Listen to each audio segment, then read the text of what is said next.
How did the rise of technologies like newspapers, radios, and film shape the spread of these propagandas during this period? During the Meiji period, primarily during the first Sino-Japanese War, propaganda was kind of limited to one newspapers. Of course, that was a really important medium of propaganda because, in part, because Japan had a pretty high literacy rate, um, and two, because there weren't um, photographic technologies quite available yet. So what that meant was propaganda was quite limited to one newspapers and also other artistic forms of medium.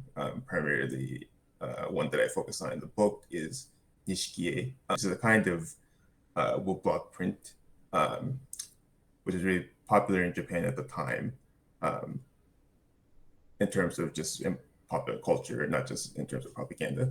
But it became a really popular form of propaganda because it was a good way to sensationalize what was happening during the war. So these really pretty colors, these depictions of Japanese modern soldiers basically destroying the Chinese, that became a really popular medium.